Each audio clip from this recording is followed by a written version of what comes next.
هنعمل بقى هريسة الشطة النهاردة. هنعمل هريسة للشطة الخضراء والحمراء. اول حاجة احنا غسلنا الشطة اهي كويس قوي، وبعد كده هنقطعها. هنعمل كل حاجة لوحدها.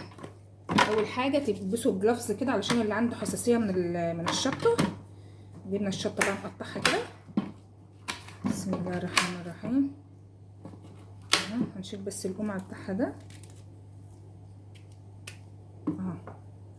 لو اي حاجة فيها كده تبقاش حاولوا تشيلوها.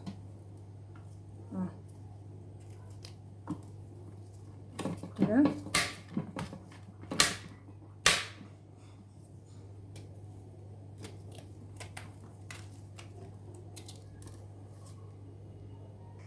هنجيب بقى الكبة بتاعتنا وهنحط كل الشطة دي فيها بقى الحمرا بس. اهو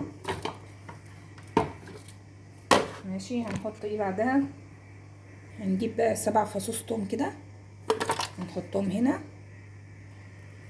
هنحط ملح معانا.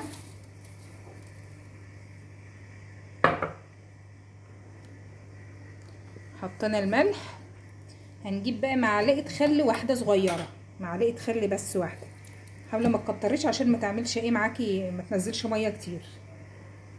هنجيب برضو معلقة ايه كمون ونضرب بقى كل ده. كده خلصنا. هي كده الهريسة خلصت معانا اهي. هنحطها بقى ايه في برطمان. نعمل برضو بقى الخضرة بقى. نحط برضو الثوم وقطعنا الفلفلة الشطة، وهنحط الملح بتاعنا اهو. وهنحط برضو معلقة خل، وهنحط معلقة كمون، معلقتين كده. الخلطة دي بقى تنفع ايه في تتبيلة السمك، تتبيلة البتنجان، اي تتبيلة بتاعة الكبدة، السجق، حاجات كتير قوي هتنفعك. هتعملها وتحطها في التلاجة في برطمانات، وما تعوزيها بقى تاخدي المعلقة بمعلقة كده تستعمليها، تبقى حلوة قوي. شو الجمال.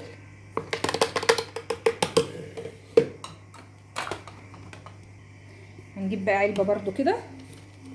عايزة تحطها في اكياس حطيها، تحطها في برطمان، تحطها في علبة زي دي كده، وتبقى تحطها في الفريزر بقى. هنحط بس عليها شوية زيت اهو.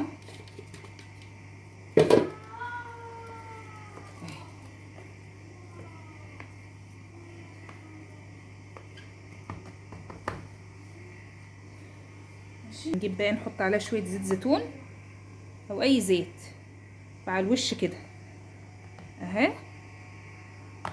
نعمل برضو الحمرا اهي. بسم الله اهي.